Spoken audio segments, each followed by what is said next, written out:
yadeɛ sɛ yɛ hen deɛ yɛ kwankoro adeɛ bia ebu deɛ frɛ no yadeɛ bia Dr. Badia bibidro ehwɛ etu aseɛ ema wo nso ohotɔ enti ɛna no pɛyi sɛ wutie na wo hye ne nso a ɛyɛ ayaresabea enti bɔmɔden sɛ wodo yadeɛ no bɛba bɛda Dr. Ba na fe yahwe wa ma yadeɛ bia wo nipadua no afiri nipadua no so ama wo nso ho atɔ enti na no pɛyi de bɛka Sompa FM ye number ye didi dwuma sɛ de bɛya a wobɛtumi de wani akyerɛ hɔ anɔpɛyi a me ne wo kasa ya na fe waba amiahwe ama yadeɛ adeɛ frɛ no yadeɛ wo nipadua mu no afiri wo nipadua mu ama ho atɔ your number no is 0244 988 004 0244 988 004 and it was 0244 08 34 82 0244 08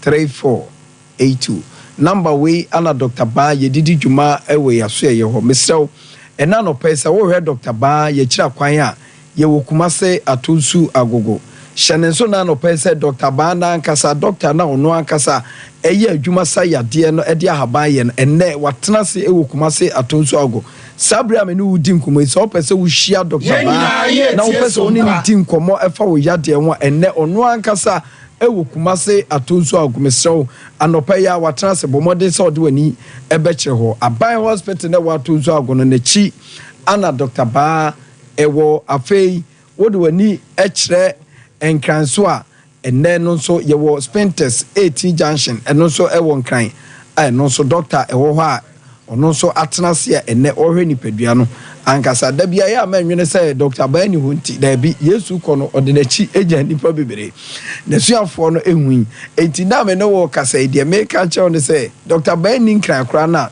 doctor ewo ho a wono so ebehwe ama yade no afiri wo so anopai ye di nkomo afa nipadua ehun da bia nipa bebere achini abre enne me ni wudi nkomo ti ase ye pa hwesa wo yare na yade no entimi nkwa eya Sompa FM ya me no eduro na me kono me no eya eduro besam yade eno ne first ade e wo se wudi nkai ehwe enne no ma be nipa bebere abu ene obia se obesa wo yade obia se obehwe ama ho ato nanso hwan na waduro na ode besa wo yade eno ho asem na ya ne yeka enti ne nipa bebere achinchina bre anantia bre anumro akotonuro ahodo enso yade eto omo so no enkoi eno ana Dr. Ba say se wodo yade chinchini wodo yale nante bre wodo yade chini bre enante bre na se yade no enkwa na fe wodo ani a kire Dr. Ba aso eye na fe ya kire wo se yade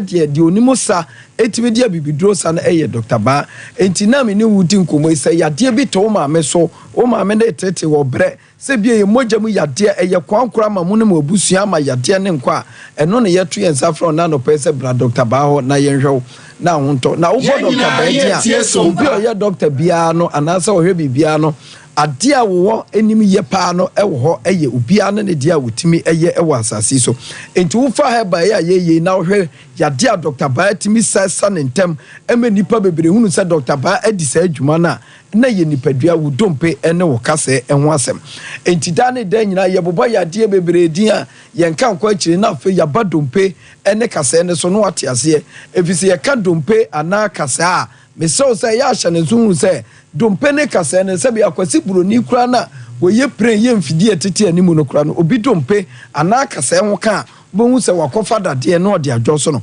nanso enne Dr. Ba me ehunu se de atworo ne kan esie ni aduaba yemfa aba ne nsa yade no sa aba ni timi to akase to dompe eme nipa yade adokuru no dompe no etimi pie firi o ma ne kode a nenne eye ni jesem enti obi o ha ewo ni dompe titru ebia ni koto Sompa FM ne ya obre ewo ni koto dwemu no enna no pa ya me ni wudi nkomoi bra Dr. Ba se ye ho na fe ukotodwe ene ye wo ya sebi kotodwe ne da bia me ka cho se obi ani kotodwe be ne ye bia manwene hunu se ne nan na ne kotodwe no akwakobo bibim da bi ye wo yade ma kotodwe eye ne ya ekoka katrejina ma ene dompe twi dompe eme nipa bre enti na obi soli sesi aye nsu atoto kakra wa ba ya ubehu se ni dompe ne ye ne ya pa ne tutu no titru ne kotodwe wonante kura enye osoli ana aka wo no ono ana adwene mu chance ade ekeka wo medie obi na atom adura na nanso na ntesa na ye yade na ewura nipadua nim na abere bia e ka che o se nipa obetimi ahwe sa yade na sa no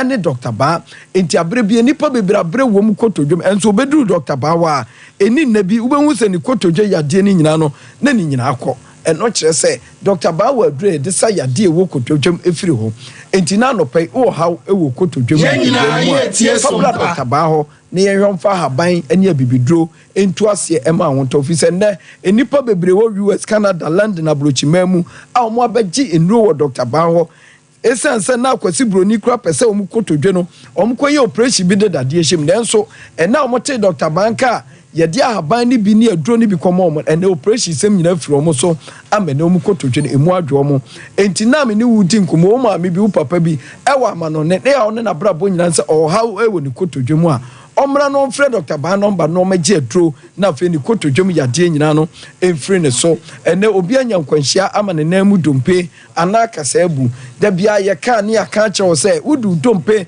ana wo kasa ekogoro medamase wode kodenda wo bi ama ne di dompe ne kasa ne kodi agora wutira anye ya na fe amo aka fom enti ne nipa bebre di dam abubu agu fom esanse omu dompe no ehun kan ya omu ama Dr. Ba ho omu di kodi di Sompa FM omu di ohia ana sa no mani nyina ye ya ene obi asa omu kasa enti ama omu aka fom enti ne anopai Dr. Ba se ba bia wanya nkwanhia duro se ye ka ena ma wanya nkwanhia no se bia afuom ana atehwe ye na nkwanhia ba e bia wodan mu kra ade bia ma ne unipadua no nkasa no emu abubu ana ase no wode ba Dr. Ba wa nyankopon adaroma ahaban ya nyankopon de tumi hye mu a opeso de boa wiase ne asantema ne Ghana nyina no ne nyina bedi Dr. Ba ho a ye de sa yade enti abrante bu nya motor accident pa na behwese de ne nkasa ne nyina si abubu aguo ewo ma yanka kwam ne yeso na de ne ba ye pa na Dr. Ba fa ahaban ya ne wode ahyehye kase no ama abrante ne nya na ho de a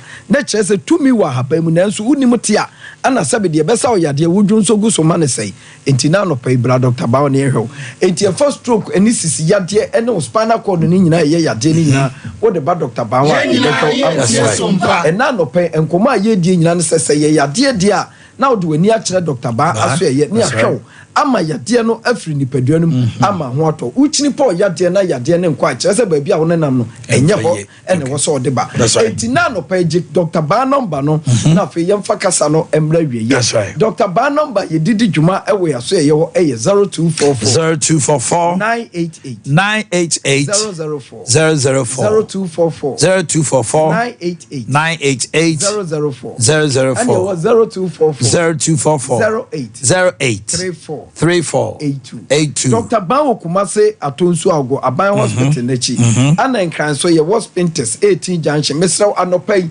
Dr. Ba no ya haban tete haban oso Kumase Atonsu Ago watena ya de bi ye mojam ye kwankro ya busua ya de a wodi fi se edo beko ewuo mu ano Dr. Ba tell say odi haban be pam ya de no ama wodi anije free Dr. Ba ho no what you say eye ba. All right. I'm say brother anopai me wo tafofo fia ha na me no mbe to twenkomo na tafo Vincent Eko asefu a lawyer ena wode omo ekobo sha asase so na womo won senkan bi ma tafo man nyina ne Kumase man ne Ghana man na woma ba mrantie kukuda miensa sheshom t-shirt ebi de MPP taw go mu kom ebi so ahye chichi ebi so abokep chese tafo mrantie ho pa anano yera Collins adomako mensa edane astrotef edi na chese enya agro kra ewa hinkro afija kwa abre north na mpanifo akukudam ene ko pie mu ho na wo hye se ne enema ne koye no a na eye ni kapa me the videos no ye be kire mo chese ba Collins football de mo eye se wa mo football wa sampa pa football Collins Shadrack. Yes, you have the videos at your disposal antino the better to Jana Yashe Pennyfort Trio. Now the guest of honor was Dr. Matthew Puku Prempe Aoko Gracie occasion man fair and a party Pennyfort ahemfo ahodo e won potem ho nyina omo ye ma ne ye fe ma ne ye nika e ma che so hwe astrotef na nyame anim ni ahenkrofo bebobo pa ombebobo ahemfo ni nyina bi hete ball ne bi na nanu ma trankonya bebre enso so da mo ho adi e wo dwumadie no so e ma ne ye nika e ma ne ye fe eno ntino na eno no yeah yes the emotion your pictures are na emra o mo da die na wo mo cutting razor na ko he Collins original park so Collins o ko na juo na fu na ba minim se nkania no na ewusu na yem hode a yes o mo an be kire no na no ye ma na ye fe mo ye ma na ye fe. Is that the only picture? Okay. Anope say o sorry anopa. The first word I will call you good morning. Now, okay, good morning. No, be so I just good morning. If I'm sure munya good morning. I didn't good morning. Yeah, I must say, yeah, bro, hello, good morning. I don't know. Yeah, no, the panel officer or can good morning now. I do. I had to say, Rabba. Oh, me koto Rabba. Who koto Raka? Rabba, Robba, R-U-B-B, Robba. Can say Rava. O movie say Robba, no, yeah. Politin back, Rava, yeah, bucket, no. Yeah, Moka will be the man go first this year. It's any good morning. I am morning, and good morning. If you know, wow, come good morning. Me choose so good morning. Me have a choice. Okay. Doctor, 3 days. Now, what to say? Bibi Aboko. I rather that from the Aka good morning. I rather that from the. Now, to say. And you are sure who ye. But it's you out of pay. That's your mission for my old wage. That's good morning. So they will say kind, and then renting them about. When they say good morning, as a cheap or cheap as well. Good morning. Sompa FM. Yes, I good morning. Good morning, Papa B. Oh, my minister, what today? Classic credit. They are to grass a no. Yeah, classic for no name. What the Maya chipa, so down of our mammy. We had the Obama Numbi. Obama Numbi. Said you don't know. Yes. Oba son of school. Now, Baswa, and you know, Kodana, Hondo, your mark a crown. Would you mutai? You put one here about Bino.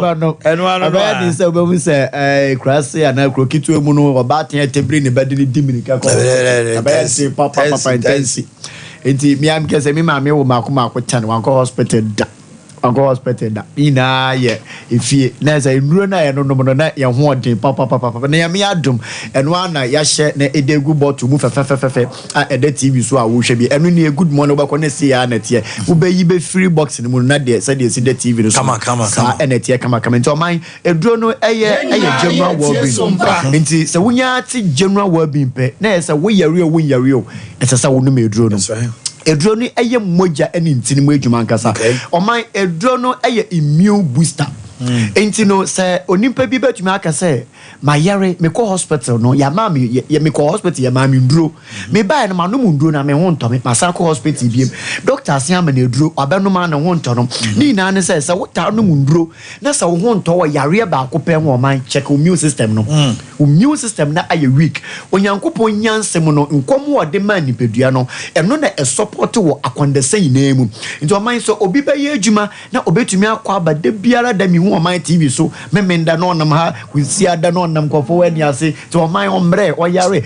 your wedding there me ko bi ache immune booster no kwisi ada de asore obohu mi ho asore de immune booster no e strong e ko ba ni sa yare pa de yare de o bo but obi o wa de bia no o yare e nkomo na aye weak e ko ba ni sa wo benu me eduro se o man ho nto wo da nti sick person no ese se wonya eduro bi e ma nkomo no edi aye na duane na se odi wia afi wonya hoden e ko ba ni sa na yare bi ba ni pedua ni mu nu me eduro pe ho beto na eduro no e ba kope e good morning heba mixture o man medical ka se eduro no e moja ni ntini mu adwuma nti obi o se me wa metesa me nsa yem titiriti me na yem titiriti me nante a mpabo nhya me nso asa de mpabo nhya me pa che e ko ba ni se nipa bi a wo nan na wo nsa tayo titiriti bia no wo ne doctor bi edi nkomo no beka no kra cha stroke and ebobo ba ne mesraw yam pen santi o man se num good morning herbal mixture eduro ni nie good morning herbal mixture obi o wa odidi kama enso ne so tia na etie ba che immune system na etesen the entire ma wo so tia na etesen immune system na aye weak so adenti na wo didi kama na so tia ko ba ne sa mesre ni de na obrase mu num eduro ye fa ne say good morning herbal mixture o ma obi tie mi anopa yi ka say na chinka say no tutu no e need to for one kasa nya nipa bia na obaka chansa bra clinic ana bra hospital say oba gene sika sam bi kwekura sika ya begeme enu nti imro ne yakeka ni na bomu ene ye de atowo e wo mantem ho nti drugstore bi e ben wo pharmacy bi e ben herbal shop bi e ben no bo wuroma o say mepe good morning herbal mixture obekọ na ene kura mi ye be ye kuta fe na odi akwa akonom anopa ewia ni enyimre anopa ewia ni enyimre oman obi tie me oyo oba na smoking ina say it's an immune system na aye weak ninti ensebuo na onyankopon de ma yen say boshimi bi oba be konfikire enenson no ono ne de no okọ ne namienu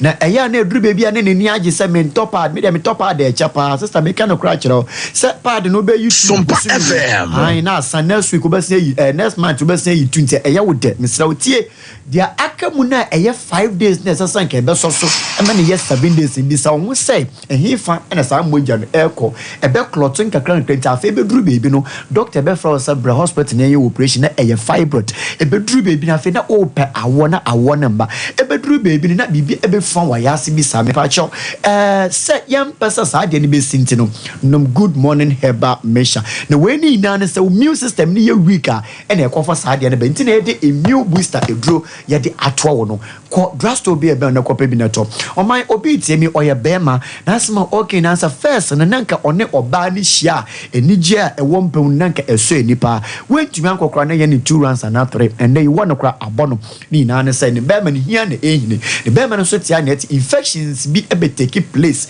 e wo nipadua ni mu enam saa e ma be oba ni tinu class o ni shepe na ni yemu ahye sister mesra to we bi ma wukunu se waye week won paso a mesra ya no emfa na chi ebone to edura efa ne say good morning herbal mixture fama no manunum bi anopa ewie ne enyimbre obi o se media de mintumi ndidi me ba cho se wo ye nipa de sani na se wo immune system ye weak a ya de ba ko ade ba sua wo kase pa eye loss of appetite no muto into o man se nipa de sani wa asase so wo yere aye wo favorite food make se wo ko adwuma mu magigi sika mo ye adwane kama kwabana ne nkwa betena ho a wo timfifre wo ntumi ndidi mesra ade bia je se me ko twa bi ko no we me ko no de bi no edra efa ne say good morning herbal mixture eno abedi wasam ina ede amaw eno nti wo yo ba wo ta no adwane si wo kunu ndidi woni ne ekoso ko didi abontin de bi man good morning herbal mixture wo de fucking adwane wo na 7 kama na ondidi mesra wo baba na de biara da okọ school a ne ye de ni befe yamfa na mefie de ne kwoto hospital adanya wo no na yase ya ne ya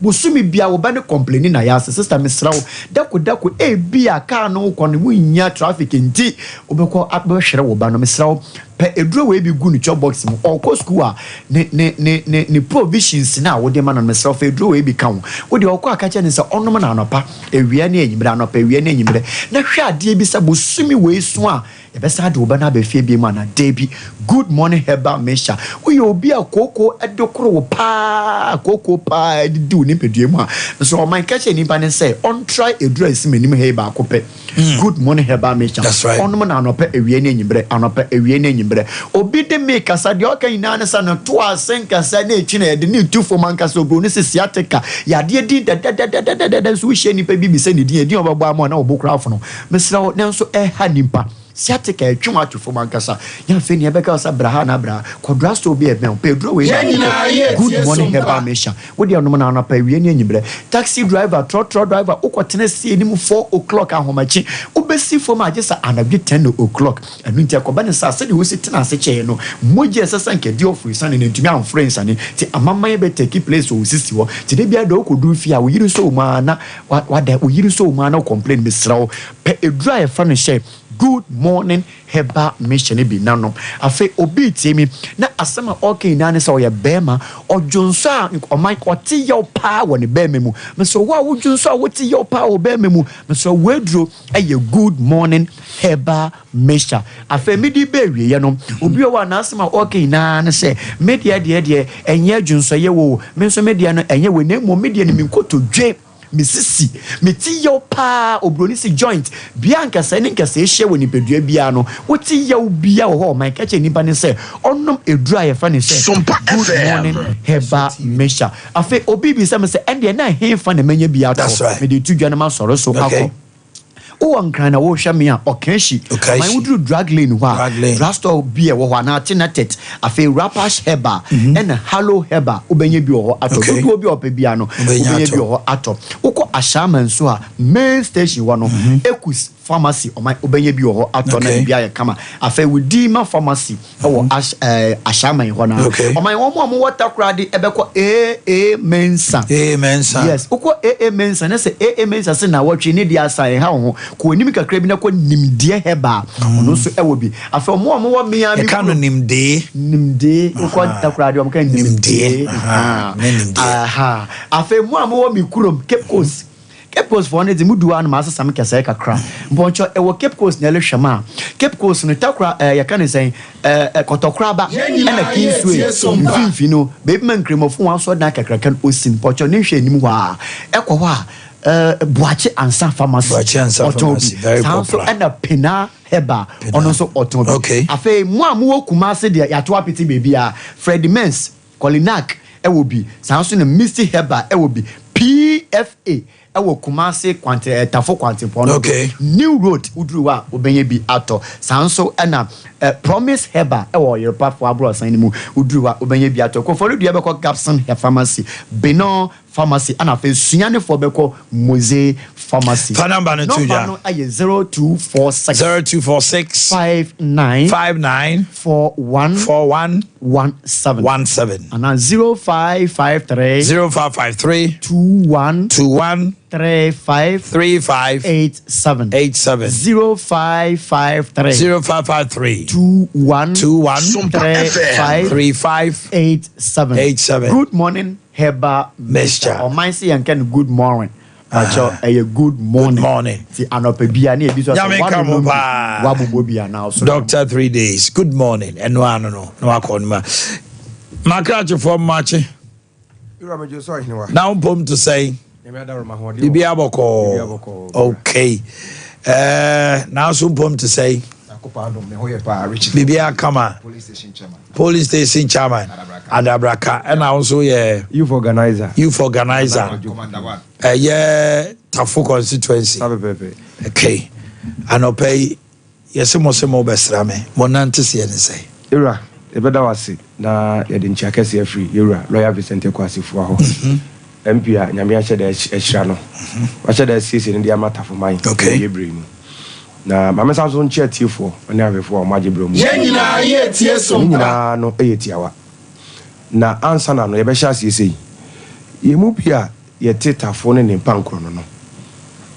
no kwasem ne say ye ne NPP party ni wa pam the relationship between the NPP and old Tafo constituency no akoye something traditional kakra chere say NPP party no e wa mamuomu a na ye ya yete Tafo ne pankro no ye nyafa hodie sonko mi Omanhene so beka ya before 2004 na so ame ene Tafo na ye one constituency meboa dukre enunti na yewura oseche mensa bonsu na wo ye yen member of parliament enunti na Tafo ne pankro no de na epese ye bia no na ye baso ame na na ye beye ti sa wote pankro no na so pe bibi de afiri abamu ana so pe bibi de afiri MP wa ti sa obo ana baso ame it took former president John Ajekum Kufuor and oye ne said there be Tafo man ene Sompa FM mo ne NPP wa yonkofa kese and in 2004 and oye nhye ye ma Tafo itimiti ye ho a ye de ye ho a ye nya ye first member of parliament Dr. Antonio Sakuta wonye ne baby ko me fa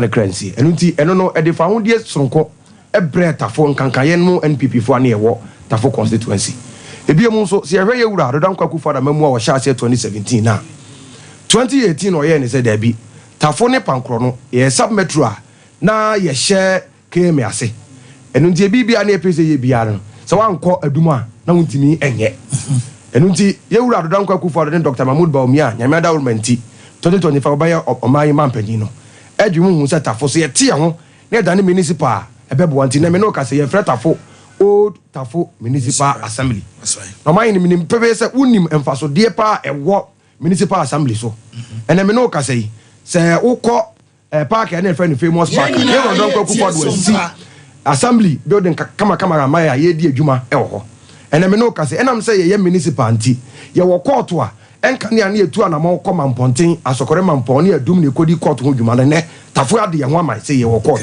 enu nti de eni mo tafo ne se NPP aban no wa mamuomu a ena tafo efa ne to mapafra oman ne me no ka se empuntu akese akoso e wo tafo constituency nyina no NPP aban na di amaye ya kwan ya hospitals ya schools ene de keka ho nyina na NPP aban ene de ama timamufo nti ye waterfo de enim NPP and de ye ka kire tiefo ne ahwefo ne se twedi ampoma ye nyina ye nkwa ahobrasie mu mama ye nyina ye nkọ natafo man ye nkọ hye Dr. Alhaji Mahmoud Baumia ni monyam kire se waye bida emfie enso emfie nwotwe a waye vice president no ye de ye hu ni nsa no dwuma enu nti se ye de tumi ni ma no ana se ye de steer no hye ni nsa 2025 a ene ma papa Sompa FM na dawmenti obetimi e de aba ama kuro na fa no to mapa efra na miwura wadawa ma de ntia na ye wo waso ye ni se yewura Dr. Mahmoud Baumia one Dr. Matthew Poku Prempe me ya adomo a memene dai omo besra ye wotafo oh okay enu nti ya to no din the Tafo mega walk okay mo tingu montene so ye tiagu montene so ye de yewura Dr. Mahmoud Baumia one ne hokafo onfefo Samira ene Dr. Matthew Poku Prempe napo nante montene so sabe pepe nante Tafo nyame ya adoma memene dai na we dey adesre de ene adesre party ma ene Tafo ma nyina se we no communal labor obi anfa no hunyim kire se yewura no obehwem puntudwuma ekoso ewo yenkuro num onantiri nyina na ne ye kire no yewura wadama ade we na mode baaye no mfaso de aba ama timamufo ye Tafo enie yewura enti de aka kire ni enti tu hana mo ne fa ma ye so enti we ne ene di sam kase de ma kurumafo nyina enti yesre mo onyame ya adoma memende de di anim ye yi ye hye work na Tafo mega work ye hye work na se anopa nunum ye nyina ye hyiamu ewo Adabraka junction okay unse se wo Tafo baby a police station chairman rich ewo no unse se wo ya ye ne ye nyanom kwa abiri is for share na ya Adabraka junction ho na overseas ho na to hana mo hyase ho na ye nyina ye hia anopa nunum ye nyina ye bo ana afiri ho anantia de abefa new road de akowura moro market ye wia na ensesaya ya abakakra ne se unse edwumadi a ye die utu anama na watie dom nso edi ka nanka ye ne senka ye wie ye nante wie sa nanka ye nyina kwa kohia mu astro tef no so nanka nkomodidie bi anka party mpanifo ne adofo aka ne ye betu nyina no nanka ye hia mu astro tef no so eso me no ka sei nsatira kakra bi nam kwa mu a eba na ne nyina ne se ye woko a ye nyina no bantama fo ye teki bibi firi mu unse ba bi ye nyina no bantama fo no ye o mu stage no ne ba bi a rally ne ekoso no unse ye street enti madam no space ema obi oba ye bia nya ba bi giran enti se wo hwe astrotef no so a unse ehye kire kakra eni kwa ho wanhwe ya na nipa no akobu nkan mo so mo dwene se mo ba tiagu monten so no ma ye no okay enti yeso adwe ho se ba bia ye frɛ no scoreboard street no middle street ho no ho na se ye adwe ho se ho na kwa street emu bie bia beti enti se ye bo nice stage wo ho a ebeti ma accommodate number bia e beba ho bia enti se no adwentwera ye guso a ye consider na mo gidie se ye wuranom party ma ye wuranom party adofo Tafo man ene pankro no ma ba be hye no ase ama dwumadie no aye okay Richie Fabi so na yenja mo kwan na yo my me da CP ye betia atiefo ne ahwefo nyina ye da honorable Nana Pipimase ye nyina ye tie Sompa no kre na me adoma me da di anim ye yi mega wo kese pa ti police station executives party be bia ti enka na me adoma me nda no o me di achi na ye nyai nante mo no so na anka Fuseni so ti enka na so bitima adwane ya Fuseni be Fuseni donko wachone yo ngwa eh invite come and join us na enye what you say what say eche bia no ba o me defeat ye ya mama we say ni betima be MPP nti empire be say ma me fa say me hye no na fe yakopɔ ya montini o ma mranche no me hwe no tutu wa be say ni ma fa hye osokoko no ani onyam nti nyame ka nyina ho all right enti ye be hwe me no so ma kan yeso ye be koso abodaro na mamo a me ro ma hine wadaroma ye ro lawyer say ene ye ma a special invitation me ana wo ankasa wo so baby eye Saturday work there menko wo de wo nko work no kwamba bra rally na Sompa rally na say me ba cho me work there that's asenso invite me ye bo hu dawuro mo de mo nkomra ye bo hu dawuro mira ka ba bi na ka de Libya boga so ba ya okay so Libya de obeba no obe cover oh okay Libya ne news team no cover me piase ye pe what's the problem I am not for anybody. I am for Ghana. I know you are for development. And to the development, no. And I'm here. And to moon develop or patafona. I'm so in perfect development. Oh, we am a Casawa, the Moma buy. There will be Radama Medici in Mesro. Yeah, out of 4 Mobusa t shirts, 1 and 7 t shirts. You have a center quasi for a buso. And the best enko do nyame adoma efiada wa wo bia nya bi wa wo nya bia mo fa nwura fiem ne market ne ade na obi abo nchama wo mo sa ne ye no me that's all that's it nipa no obeba oma eji wo nya de ma no a ebu ho no ma oji t-shirt na e be anything so obetrefie sa but they shouldn't struggle to get it. Exactly. That's it. Timonyo Wajuma. Why? Me that's it. You organize any police station with Amasipa. All right. Yeah, never if ya. Mama me 1 minute to be na in komo kakra.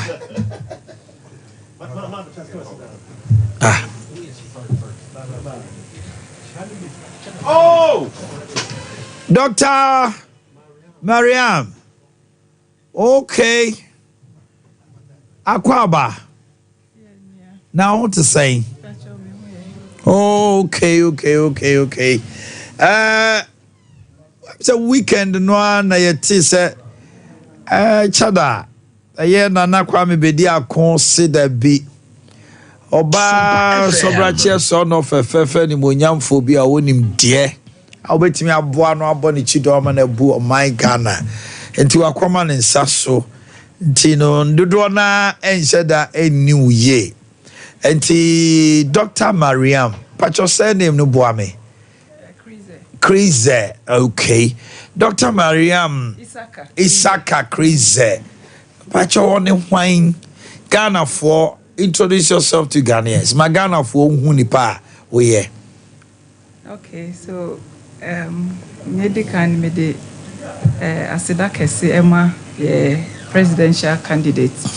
Nana Kwame Bediako. Any Ghana for. Mariam Isaka Krize is a very, very proud Ghanaian. Okay. I'm from Sandema. And I'm married with 2 kids. And in terms of career, no, I'm a finance expert. I have my ejuma were various financial management roles. Okay. And companies. Na me trade so University of Ghana.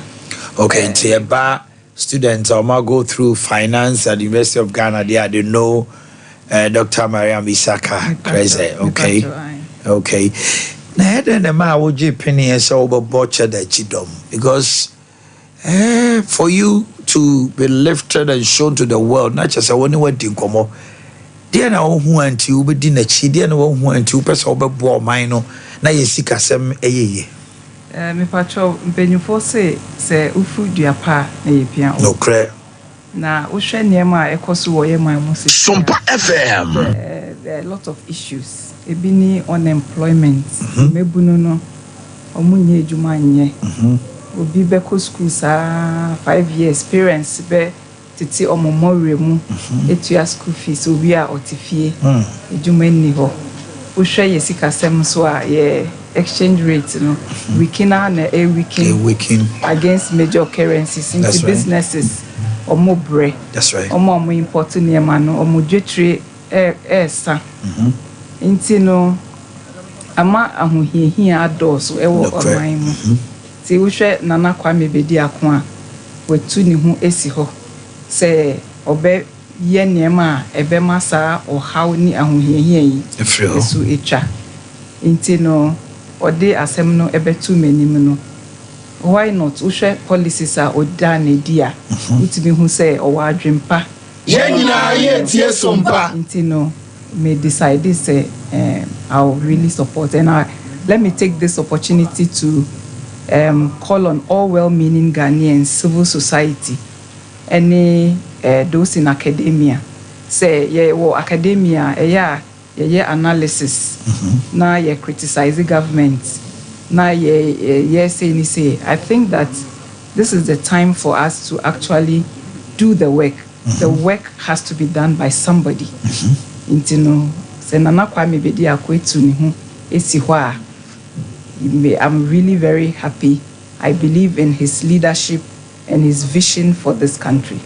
Intino, me de enije ene ahombrase ena agye penny sorry.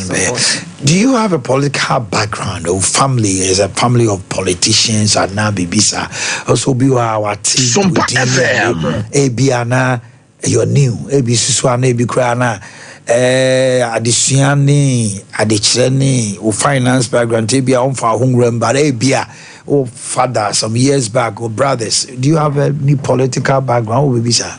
Okay, I'm not a traditional politician, so to speak. But I feel say mejumana me no as a lecturer no I have contributed to raising lots of leaders in this country. And ejumana so ana me in the Securities and Exchange Commission in the capital market no. And also so I have had a lot of stakeholder engagement, investor education. In Niema, and we actually developed the regulations that governs the Securities and Exchange market. Intino, a back contribution to the public sector, the capital market, and the leaders for this country. I think say I have paid my due. Right. Eti oye obai na wabe boni chidomi edenara there are policies bia wa tailor towards women ebini saying emu jaina office so near nuntine bia you will also canvas across that. Okay, at the new force ema asem ehia yempa and they are central to a lot of the policies that we are implementing. Which Omanhene Yaw Emma obi eni ho a ɔte ha ɔbɛka sɛ enye ɔba mu no free bae nyina yen na yɛhwɛ mɛma no ɛma ɔmutimi kɔ edwuma yen na yɛhwɛ fie yen na yɛhwɛ nkwala mmebunu no ya na yɛtete wɔ mo sɛ ɛbɛyɛ a ɔmo benya baabi pa egyina na hyɛ wohwɛ yɛ policy na yɛ core value Sompa FM equity, equality and empowerment. That's right. Into no yes say a man and men should have equal opportunity. That's right. Into we show your 60 industrial revolution now. Person embarking on that is pillar 1. We have a lot of industries that are going to be set up. Into a lot of the processing, packaging, manufacturing, a lot of ejuma that women can do. Into Emma part they are at the heart of our policies. The name is Dr. Mariam Isaka Krize. And you know, Dr. Mariam Isaka and one Krize untim one hydrin. And hydrin. Ebia Krize and a baby Kunudi.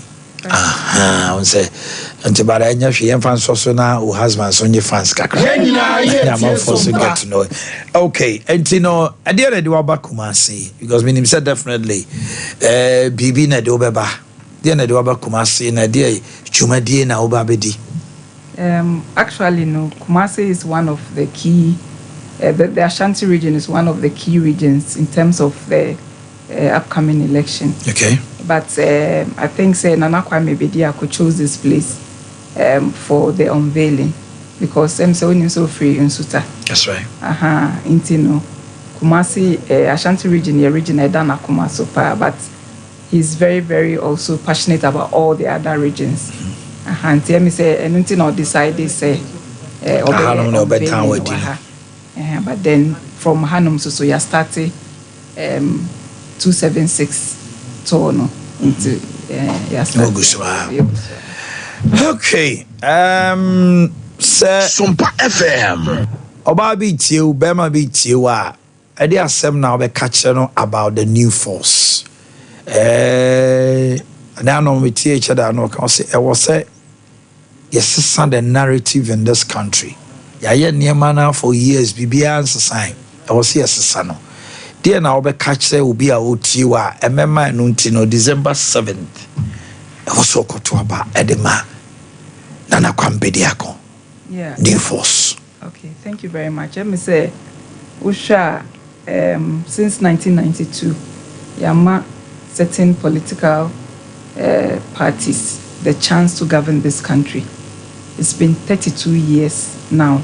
Shebibia was say. Intino, I think say it is time for a change. It's time for leadership that has the vision to change the around that you can say we have a lot of resources. Yet and Ayema foreigners ebe to your gold, ebe fire timber, your oil, Nema bebre. And then when you go around the regions, what you see is very pathetic. And so Nana Kwame Bediako is very, very passionate about the country. Of course, say there be me enkosu say. I was say no. I feel say your leaders, your resources and then they care about them. Inti na wetu sa anamo inti me katre Ghana fo nyina say Nana Kwame Bediako has you can say badaye. He has very good intentions for the country. Which policies are industry so person or deba ejuma beba ma mebuno no emma ubia nya biaye ama ye nyina ye ho ato Sompa FM munjai ateti abobo ena we this is the time for them asetine bia ye nyina ye wo mu no we have the power and the ability to change that asetina and this is the time inti Nana Kwame Bediako in the upcoming election order number 12. That's right. So let's all decide to support him to change the fortunes of this country. Okay. Dr. Mariam Bisaka, crazy, meda was say, Ninim say, Yeni was share, you know, Osabe Biwa, who have a full time to have a lot of discussion. Ninim say, Nadia, a Chiana Bechiaye, na Ghana for who say, Chada running mate, and I no pay anything come Dr. Mariam. Isaka crazy or no and a botcha that chidom and the incoming vice president and what we're going to have a lady for vice president and I don't know. No, people are beginning to embrace that diversity. That's right. Inclusivity. That's right. I think 2006 up to 2018 we had a lady president in Liberia. That's right. Salif Johnson. And currently in Tanzania, we have your friend Samia Hassan. Yeah, she took over from the other, the late are president. Beginning to move away from that traditional roles of being wives and mothers. We are lawyers, we are doctors, we are ministers. And it's time to take such I positions. think that Ghana is also ready for that change. That change. All right. We can only wish you all the best and have a wonderful day. Thank you very much. Okay. Who said it, Uncle? Honorable, no problem to say.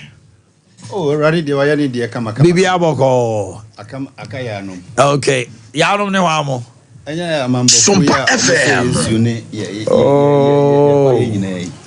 When you start the tone like that, Mama, 1 minute, maybe. Say ni introduction na bomb na utuni sisi. Otuogu onran ho. Galamsi afibe ni nya galamsi. Afibe. Saka sa galamsi na batan. Gather and sell. Acha enyene. Tambe ni hu say yin hu. Am penin da meal time. Okay, yeah we do. Adobo ku akwaba. Now bomb to say. Bibi aboko. Ya do ba dey ase. Okay. Sompa FM. Catholic for say One didn't come up by the close of day. One so be demonstration. Many Father Matthias go to catch a train come up. I'm see a nyai wo mo ayachi wo mo no. Ebusa father say father. Now man penny so on chinipa. And then I'm appealing to the court to show clemency. Also, we didn't come over the close of the day or mobile one thing. Now, as I'm no iodine, Kwakubun Samso so of fetish priest about 2,000 almost what Tiago Mountain against Calamse. Now, the question is TUC, I'm a 10th. If nothing happens, they are hating the streets.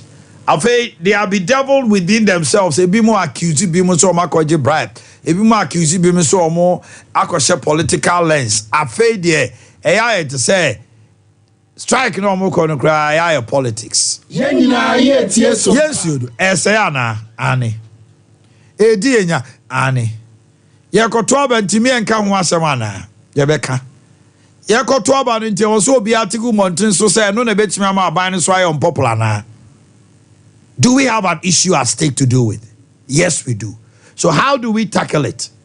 And to what extent? Afei, yɛhwɛ nsɛm a ɛbobɔ ba no so works nom ne adeɛ kwa nyinaa. Fuseni, let me start with you. Omanhene, quick correction. I think the secretary to the Catholic Bishop Conference, Clement Kwesi G. So Father Matthias, this one, the person you spoke to wasn't actually the secretary to the Catholic Bishop. Because I asked a question, say, are you the secretary? Might be one of the democracy. Or say he's secretary. No. Secretary Nankasa, your father. Sompa producer. Kwesi Clement. So Father Matthias Yakutukano were a Catholic priest. No, I'm not sure. Because Father Clement, I know, speaks impeccable Fanti.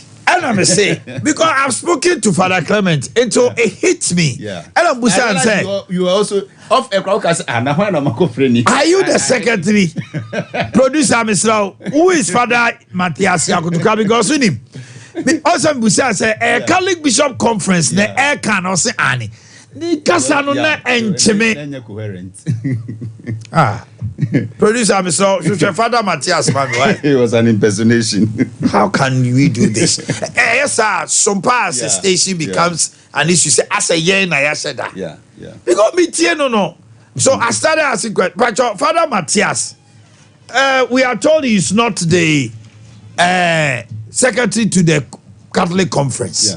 No, find out well because unim Fuseni Donko is also questioning Nipa no Kasa no. Obia Kasa say I said the credibility is we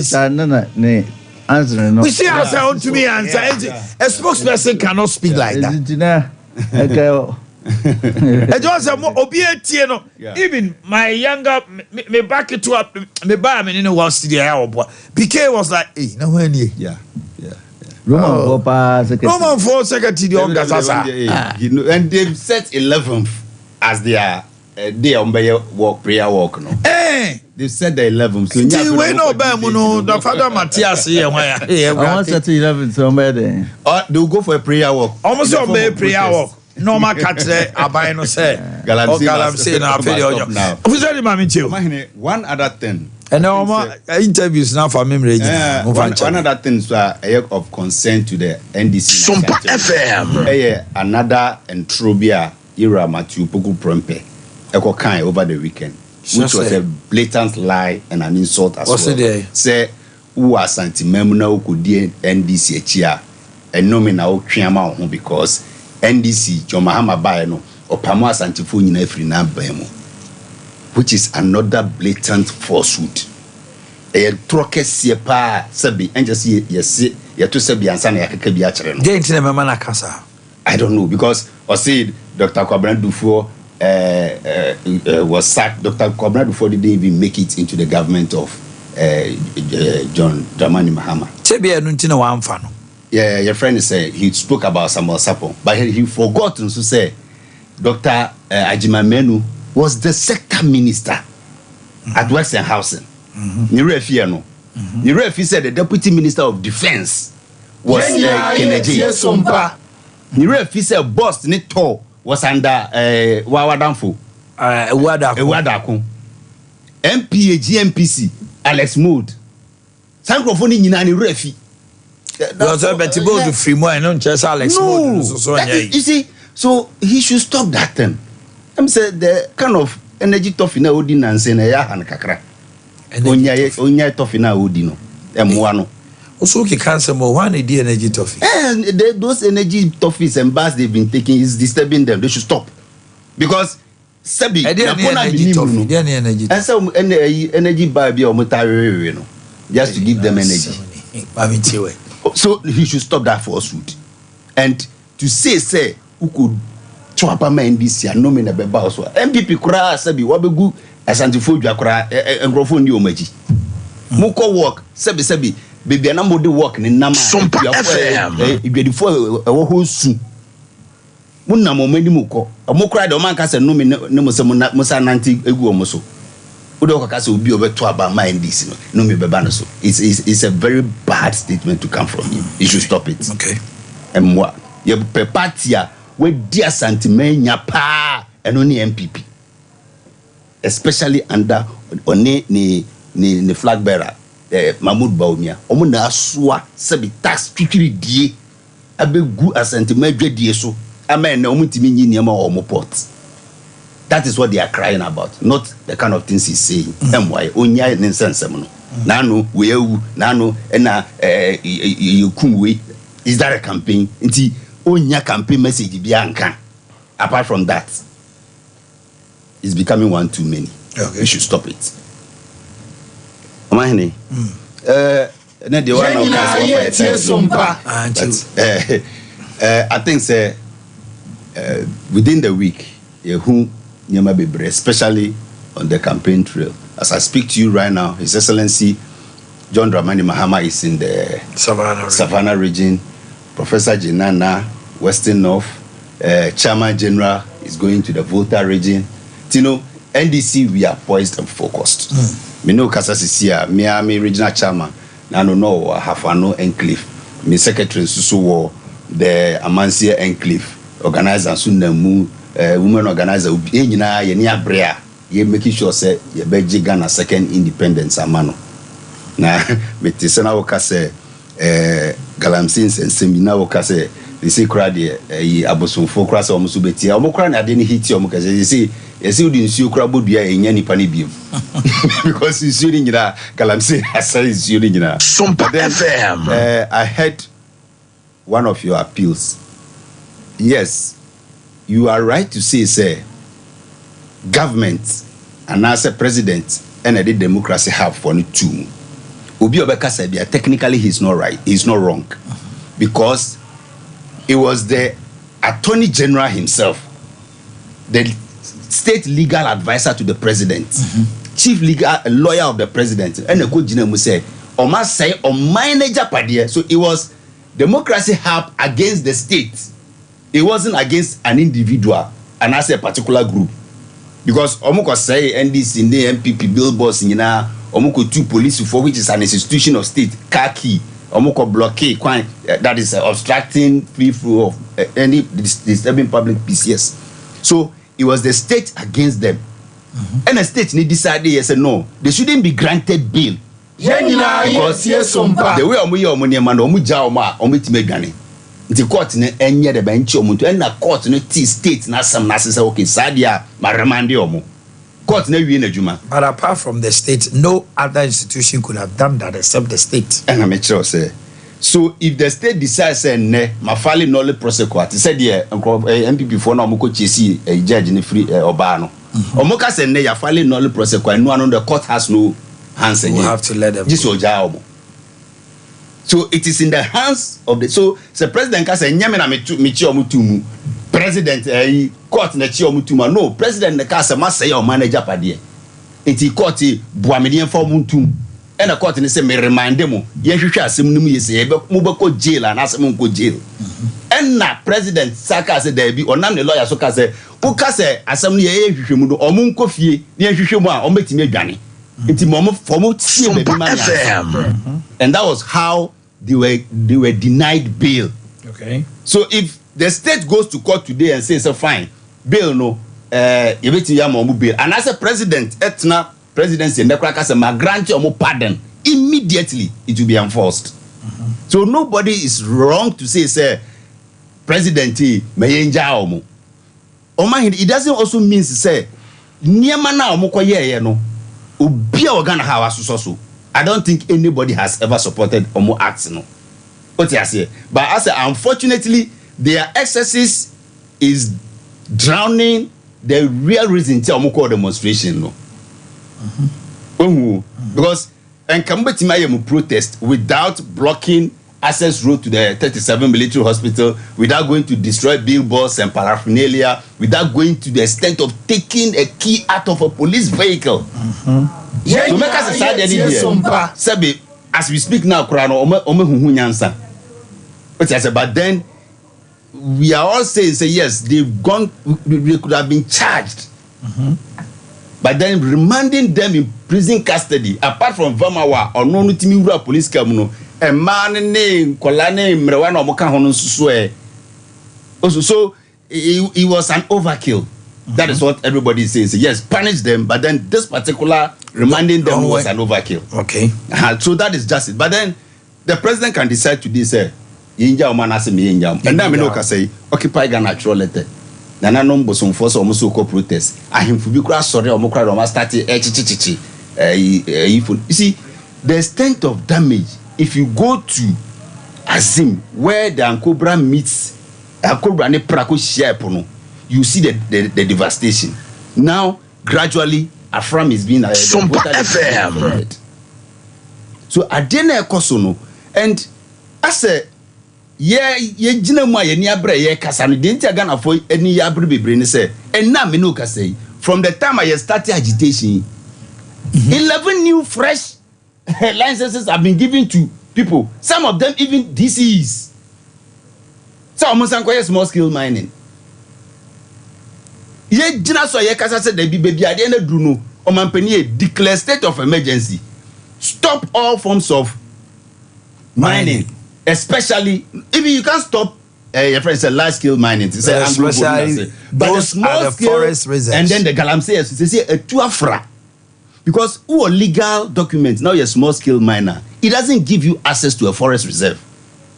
The small scale license small scale miner be our forest mubiano illegal mining. We are licensed small scale miner now mining 50 meters away from the river body or on the river body, though you are licensed, you are doing illegal mining. But what you should know is in 2019, LI 2462 de-reserved some of the forest. Yes. And then no namas is here ebi motimenya to me abo de-reserved forest ni nyina. Still, yeah, my license for prospecting, it doesn't mean go there mine. And no they are Greek, no. It doesn't mean go there mine. Why no cost small scale miners will be almost 2 mines is here? Most of them are operating under prospecting license. Yes, and they are not supposed to be doing what they are doing, but they are doing it. Stop everybody. Moka says small scale miners ni galamsey fo nyina obi anyai obi amfanto wansa. O halt almost said the Moka say my operation halt now. You saw say when they started in 2018-2019, immediately the journey started. Sompa FM. But they say no. Because of say party here sika for campaign, you know, yati obiegum. We say a party here sika for yes. campaign. How? You see, you correctly said say as a election time, you know, obia kosu. No, it is also because of election time, you know, abanu so obiegum so obia anko yana mo pesi camera for elections. So there are two coincidental issues ne koso. Nipa no mo agitate, you know, agitate because the first say because of the election, there's abandoned recklessness on the side of government. Where you need say campaign, but me nkoye na sabi ako semi chances. Decided I mean jamu obi anye. And they also for say because who jai say campaign ti obi anye no now it's getting worse. If they don't stop it now, the ramification will be dire because yes say na be yebenya effect no ko. Who jai ne na and taking just 1 month 2 months functioning to clear. It has to take some time. All right. Mami ko Honorable Banahino. Honorable.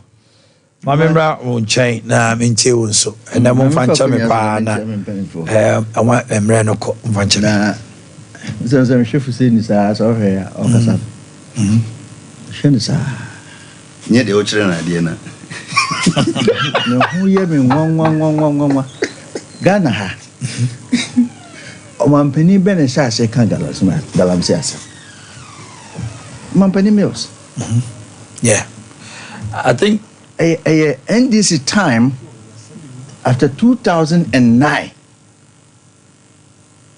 and a man for said excavators and cassia city one or moody but before 2009 I don't call your maso and one of the finance or more party now with the bar power Sompa FM or Cassia better Benti and the Amakwan say a man for Tinsim. Na yeye wa ban mu se sa na se ye ka no a yeye wa ban mu sebe yetua nkrofo ka yeye se yetie singure ma ko pesika ba ba ye abeto aban ya na omo wo opposition for almost 8 years ani kuro mu se se yeye wa ban mu se sa ko pesika bepe abeto abade a ene no mo ye NDC for bebe they even had it before any babam. Na Ghana mra ho ho no e mra na ye adwuma. Obi obeka se yensu nsai na ye nkirima emewu bia no ne akoma mbofo. Me wo komedi sutia se che enclave nyina yentu agudi ho. Ye fu ne edo. O betim de nsu nsabo afra mo kirimfa bibia no ado ade. Ye nyina ye tie sompa. Se den na mo ho yentu. Yentu jese ma kwa ma o metu nye ne ne epe. What is it? Be mama kwan o. Omo na make us ade ne ye na ye na ese aban na ban asa abre ya aka 2 months ya ye beto aba na obi a. On se fu sending date ni times and kofo be ko demonstration ni na. Times ya mampo meetings ni na mugum. Because a regime change agenda. I mean blame you and crofo say ye to aba na MPP for so obi a mo nyini na agaya na this for ayere ho adom ko fa kwese ho galamsey asema ye kan sa e kan na fo nyina ma ne ye hwa ban a ye hyehyɛ nkrofo machines so unlike NDC time a omo kyeche nkrofo machines e di bi ko Burkina Faso ebi na no bi be kan no untimi se ne machines 22 sen ya Ibrahim e de ko Burkina Faso ko ye Sompa FM ko ko tinya fa ma no Ibrahim ochichi asema be ko kasa meti ha abo na podi man ka hwe o me na podi a wo ye ni ye pa wo ye ni campaign ye nsema o kan nyina waso oka zinsin bebere ahinta ayeni Ghana ha ni santimem ha na regional minister kra ye nya ayi France ye free ha me medi enti asam na waka no wahwe ne kwan so no waka se okaniba waka se santini waka se obi oye running media de bua ni nia Dr. Mahmoud Mahomia o kan ne beboa yen ye wo kromba ne ma ndisi for ase bien ho 8 years om wiye ni medu sit ne bi ho afidwa the revaluation ne de bi atoso ye wo yen kwan de wantimi bi ti asem Dr. ye na po kan nyina or kana sam as a running mate or supporting Ura amewe ni aba no ni atoa ne ye so ne me kan se ye nyina na dan ko ko da sam kan ya no se enyo na ache nkrofo na ye no kure na nu ya want ko yobe mpa osofo akobọ mpa ye mani pa fufuro because o se agrada o ko agrada afie me gina ho no bi afra no ne e kasa ana posifo akọchi no ko bodo am ye nkoyi no nti ebebo ti ayen asemo kan eni o ti ase se wa nya onioma as Ghana ni na o di nioma bia to se de opeso ye bia ba me won ho office no ejuma why na man appointment office of the president why na man appointment during NDC time nti why na so man na wo lawyer mu akwa ye demonstration na hospital enye just a hospital o so for hospital na nim nke betimi asi me no mu nyina me court ni ya Sompa FM scapegoating is very important when you do critical moments like this nti oba ya o ma 50 na odi na chine koto ya yesemo mfa ha na monkonko ya ade no na what TS baby fufro posters no bubu mu ndc ni ba kokora tibini ane kaso bubu ndc ni be nya no kora into the political eye and videos no need ho. The videos we saw Dr. Baumia's posters being trampled upon. But as they to did that of NDC as well. Obi anya ma Jafe na abeka ho asem. Wo ka dem tia, me running mate. Wo ka no asem an ka hwe o. Enti o mo na no. Ye ka ni odi ntro pa ma mpani dada na edi ntro. Ba bi okobi o asem foforo oka. Obi odi president da o. Post bi organ bi ya ban bia from assemblyman to one nyina wadi bida. So ba bi obi o asem foforo no oka. Ye nyina ye. Oduru han se mako ne ni ha, me ba me mako. Oduru na banchi ne ni ha, me ba me we policy. Ye kasi ni odi ntro pa yo do. Enti Dr. Napo ene okwa aman social center to kwa aman because kum asama oka bia ya asama hia asama esa Ghana 40 asama esa santimate if you say e de nyoma kata so ache na no ma fo ka kwame nkroma asem kwame nkroma ne betwa asantimu ma abono kodi ba bie e ma abono kura no asante ahemfo ni bi kodi bro o de bono ho ban anti no this school ko sirim ko a no fa ma Ghana nyina what strategy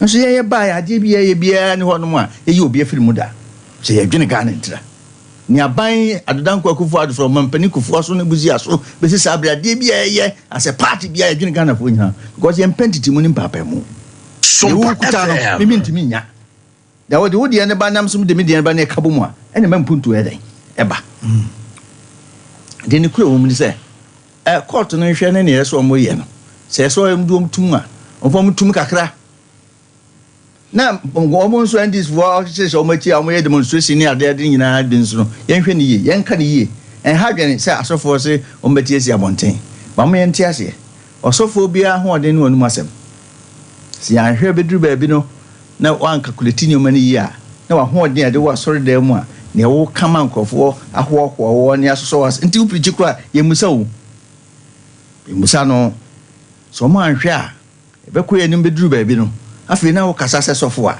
e de asem obro ifiri se nyame Sompa nsa wo hwe mobrofo ne ekunafo ne ewisi ha na ade ne nyame Sompa se akora ne maame ewu anan papa wu anan wo ye hiani na nka ko school a wi aso bi anim se school ko ho hia na obi ba ya ne mfie o se school kokora de untim ko ni free ni amankrofo bi akọ no kwa nyame Sompa ene se obi akọ Jesus mi yare wa mama hweme okọ akọwo ni kunu ni ska nipa no so ye Ghana japade na wakọ akọwo na ban atwa ne ho ka ne yi no no hofa no ba no obafie ene nyame Sompa ndi se wo sofo no ahwe sa anema na MPP ba ya yesuso mani yeyi ne peja e boa ma omo ni bie so timi peja no ahwe ye bedru be wa sori dem ho no eskafo o papa bia no ibi ko ahwe mu 2%. Ndi wiemfo ma ene omo ho akire omo ne awisian e hwe mo sa sofo wo ba ye magana na eden akwanimu si ahwe sa ne e kase ye nipa ni regime change we nko edidi atro bebiri na afi yebhwe mu a beto ba no bi we ne nte sa on sorry man no Sompa FM mu nenko ode gba ne ko hospital ho ne enkoyi na yeso bi ne koyi no na ko yesa akoto so afi wu kasa sesofo a te mesrese sesofo no obibi ka e kan yasem okokuo mu o fiem and then the social media e kura anti sofo ko demonstration of course and right but one here ohun ade nyame de ma wo a te ma dismamfo hu wo ebu wo esoso wo ye ne dismamfo hu se do body na ekọ se jiwfo abia omo yo madwen so bekumpo na omo yo madwen se for 40 days ni ko sisi bekumpo awo bia why wadwen se ukokum obi nti wundidi omo yende they saw so ay me bua an oath to themselves once sansa ade no a ye nkyire nioma betu ma de ye jai me se ye bai e de nkoda akwa kusua se na situ agudie yie ashinkrofo machines a community mining. Sompa. So I think yes, I police for here. It's a crime. Na hadwen sa man for say MPB na so nkofo no nyina yenka obi a megufie na mo obi an koye dwuma dia me ne sa nkofo no nya dwene because You say Christ for 70% in Ghana. It's just say invariably see site BR and a site BR. Either it's a legalized mine or whatever it is. Invariably, we are saying there 70% of the people and more Christ for. You're Baforia, Bobby, a 12 Betubi. So be who and such a be who's in Suya me to the Bonnet back no koya and their so I can't answer kakra. Because your behavior is most of the time was determined by what you are taught in the home. Okay. The best say Ghana for Nyabotre. Meaning say Mampaniati committee say committee. Sompa FM. Be empower him for no. God baby on Mampohini at Hananu ya. Na Mampohini sin Kunyano say Hadia. Yes, maybe Chrome, won't you go to say, oh, boys now grab a case. I'm gonna China for because share. I'm say 2016 or something. China for because share. I'm gonna if you want more call. Do I'm gonna say I can't the basic cordial. Boys in Dimbri cook too, but confident John Machine no man will be. But maybe I say moment to know why you more. I don't know. Now cry in any case cry in so bad that's not TV. Make I say in yet to Neo. So be it in TV. Ubo Concroft, and me take where I say videos no be ko ba could be near Guinea for idea. And on day show no Ghana because you be to abenti. Mo campaign na ton so muntino, munya bibianka. Chayan na no be this one fear 9. 4 years. Simple day for the what me do ya? It does sumusa fear 9. That time upon you man never could feel now. Oh, so because to drop here, mammy. On can you more betting ye? Now, when you have some 10 crop, what you say, demonstration because when you be Bianca. Okay, 9 since when you say, you didn't your home, Yampene, Bamon Cabby before, or when Chile and ye bar, and then they bet me a Yemen Suya and Ade. Because 6 million people will be uncle to nephew of Brooklyn. No man, you know my bed. Arabo, but I hear now telling Cano Universal Fire. Revival Chapel, House of Solution. What works when nothing is working? Sa Jumedie Baswa Reverend Charles K. Fosu Eton Safre Ghana Menina. Yaton Safre Prophet Kojo Kwam, Apostle Simon K.D. Eboa, Reverend Paul Attentim, Apostle Subana Hine, Bajonyawa. I'm a super mongo. Basonia Apostle. Sompa FM. From 21st to 27th October, 5 p.m. to 9 p.m. Monday, Tuesday, Wednesday, and Friday. Name Yawada a morning service 8 a.m. to 12. Basso, our Universal Fire Revival Chapel, the House of Solution. Number number Freya 0244119769. 0244119769. Bayport Savings and Loan. Bayport Fixed Deposit. Tons have Frosebra. Savings and Loan. See amazing investment in your Wamawo. We are members of Ghana Deposit Protection Scheme. To your money is assured. Over 91 days, 182 and 365 days investment package. Bayport Sifre 055-811-9281 055-811-9281 and a 0244-807238 and a 0244-363777 Tipa Tomato Mix. And yet I also use Tipa Tomato Mix. A overall health in the mind. And a what Tipa Shadia packaging you cry dewa. So what the Tipa aya aduania. Say wo ye enkwine, wo ye jollof be stew be aduane bia. Tipa Tomato Mix is having lycopene pigment. Into your bema o prostate ebo ho ban. Oba bia for Tipa Tomato Mix in your aduane mani kunu. Never bow into prostate cancer and enlargement. Who did DNA say ebo wo ho ban. Afa ye fa artificial color bia.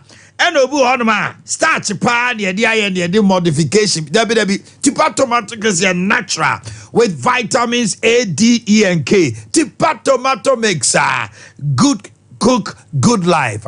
You are cooking good life. And no one may come for my supermarket to be Ghana hebia. Yes, the soya bean fiber shim. It is easily digesting. Udidi yana will be kama. Eben Fre 0203-403-400. Ghana how bia woton tomato paste there tipa utoso ayeto 0203-403-400. Tipa tomato mix taste happiness na bibia enkoso na mamemra honomo Adaboku. Wow. And then Dr. Mahmoud Bamia birthday. And no yadi atuja. Mambo is na femra on chain. Gladys Aite. And then I want that makeup artist at Asmanso Market. My Josephine. Grace and the entire Christian Center Assemblies of God Mountain. Mary Oseusu. Dino Usu. Abraso Emautrinkwa. Sansona Sukrita Jessini Macon from your sister Gloria. Niece Rose Abena Boahima of Swami Post Office. And so now I would catch will be Sompa TV. Happy birthday to Quarting of your dad of a Quarting mom and siblings. And Omawoda your Mautrinqua. I'm saying I mistake back will be pow. Yeah. Okay, and then so Abu Frebia would that. Oh. Yeah. Stella Kodia of Yasin so birthday. Now Bisu birthday back. Oh. Nana Sawansa. Na die nyina. Yeah. Oh. No way. Yeah. Your friend and Tom Kessie Sawansa. And Tom Kessie Sawansa. Nana Sawansa. Neba Bema. And then I would that. Yamani Trinkwa. And the picture no mean who the better so. Atama too. Well, now area and Komoa Fagalam say who koso. At this point, you would have to be very straight with the President of the Republic. Na yama tie for near her for more ni hu baby a se o hwe no wecha baby amampanyi ogina sese a traditionally so TNDC ni MPP no mu di nkomo a asemba kwa NPP for tal kan e de bon ho nsamrani we are better managers of the economy. I know that China they are always in tune with the middle class and I say elitist omo in societies no omo na asori agina say President Emfa ban into Galamsey so sese aligned with New Patriotic Party. Traditionally, Omujina on wichin. Omon necessary Omujina mudendende put a ban on the Galamsey. Omanpenny would he appeal to those voters? And I say, financiers from that part, Galamsey side. Baby Obeko Biano. Roni see there are repercussions and so. Anunti. Offer Trade Union Congress. Omo demonstration omo yomadwen so omo be ya. Strike no. When the NPP Director of Communications in the China, literally the party nations you. So Omakoji bribe. Yeah. Richard Ahiagba. So Omajis Kabi. Eyampa say NDC candidate John Mahama aye donation bia momo na enunti is there a correlation between sad donation no and it's see how many abro mo countity yenye demonstration Sompa FM here TUC mpenyimfo say omanye omanko strike na does that mean so manpenyi etu asen John Mahama? Okay, that's a now question. You be jina the Ahiagba kan so until you don't want to be a member of the leadership of the TUC now if I we say Majiska enu nti na moye ne moye no mo hia o mampanyin ne moye madwen sa mo baye no monye Majiska kese ana na bia Ahiagba de party na ko gina sese ye no Party NPP Ahiagba no say say the leadership of TUC why what they are doing, you know, tells him said there has been exchange of certain donation na nunti. So if somebody asks a question, so you know you can't. If somebody asks a question, you can. You have the right to ask. No, he has no right now because you're gonna have for years. Nobody. If official say you know when the cat say you be baby. It's one yes here. We have been in a situation and Copa Guinea for their crowd by before this thing came in. I'm sure no man come by. First one Santamani and people Yasam. That's the first agenda. Oh, masa. No, you never come. Mama, you must have me. I'll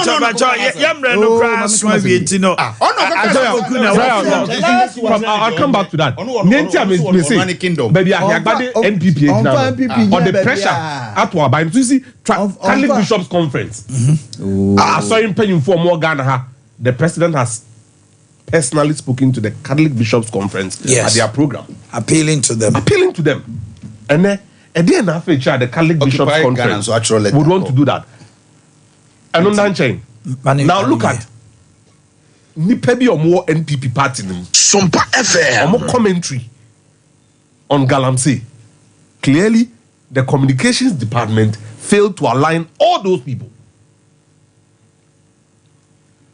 Kijemfua, the National Women's Organizer. No ban. Say a toa bano. Na say a man for per se Nana Akufo-Addo NPP lose to elections. Enunti ena Galamsey yembani Galamsey omuye ni sisi yesa yehobechem Kwaku Asante Boateng member of parliament Asante Achem South say bani Galamsey a ewo so boni wo ye electoral fortunes eso. The deputy minister for education Professor Kingsley Nyako, the timing is wrong for TUC Somba strike feeding into Anyagbe's theory. So even for you, even if that is the case, you think say they shouldn't be talking like you don't that. even, especially the National Women's Organizer of the party. You get the point.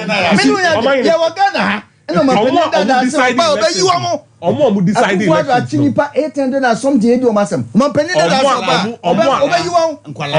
decide election. Right? Near from middle. And I say, floating voters now. We vote for based on the traditional NPP sympathizers, right? And as Akasana, a warm say, I say, elections in the Yemen say, Sana Moka. So for you, that statement it shouldn't have come from any of them. It shouldn't have. John Mahama as a candidate. There is no way you could wrap Galamsey on him now. But Kijemfua is on record, and there are documents to prove. So yes, small scale money. The last thing you do is to go there. I'm buying a shino. Why the shino? No, I'm buying. This will tell you what. No, it was a mistake. It wasn't a mistake. It wasn't a mistake. That one I disagree with you. What was say the excavator because not on Suyebi.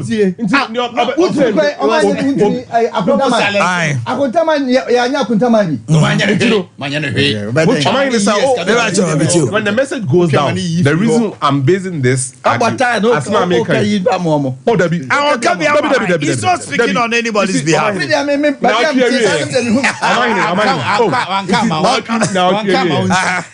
I've visited 3 constituencies. I said, oh yeah, Galamsey, who conversation be a untimin you won't film. Amenfi East, Wasa Kropon, Amenfi Central, Amenfi West Asankrebwa. The conversations there dangerous. I was said quickly. Research any communication they relay the information to Accra.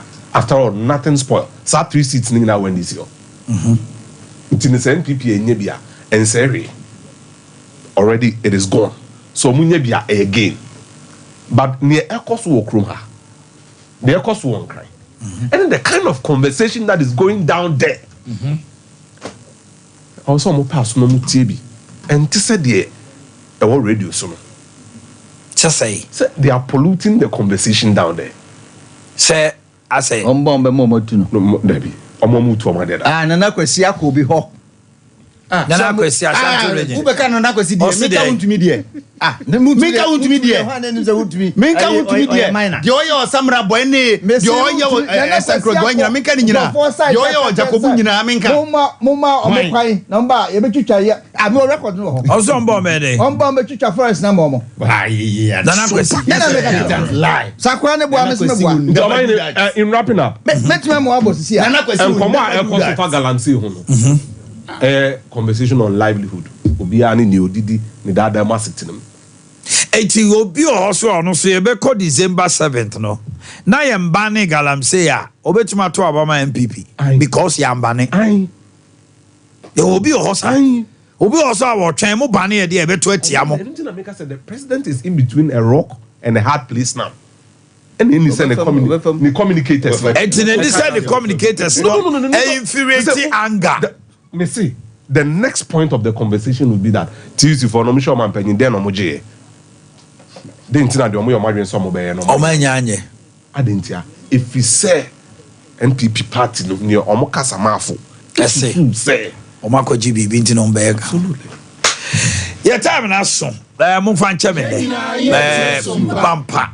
Ampa. Because the way Pajo you be now be the whole Ghana. That's all share now to share. Obi ye njo be years. Maybe you are paying so the whole Ghana. All more fair. No more fair pa. Me head that we have nyaka. Na me asemi ko be twem. Ba o chani bi enye. Ba he marry kan kwe. Kwambe dey akwe smart. That be akwe too much. Why strategies so. Dey ba preference to time marry kan. I ba preference. Oma kurum hoda. Yi bi enu wasi hoda. Okaniba. Ndey ya wo so people so dey. That one nam ho. Now ni so okosi fie so esahwi bekwai. So na ma me firi. Me say. Na because dey o down. Na mani baba mo so no wo mu vote. Mo dey control. Mani baba mo so na cheda wo ni mu che vote. Accra. Right. Cheda you very strong in Accra. I won't lie to you. Great Accra. Cheda. The whole agenda ni. The whole agenda. Joma makwada. Why? Nakwada why? The whole agenda ni. Cheda nya joma makwada. Anya mo na mo na adwuma. Anya no kwa. Cheda joma makwada. Anya chi na ma cheda adwuma. Na as a host. Na this year the make as a would defend. No mo dey back of Ghana. Towers why you sing now. Who your host? That's be a host. Not be there. You said you didn't try why interject. Na come as so I was okay, to say cheda. I was doing intro. Joma makwada ni cheda. It is so yes contract. No ma fa ho. Eti ayi mi ba o. Eba ala chama tin so ya ma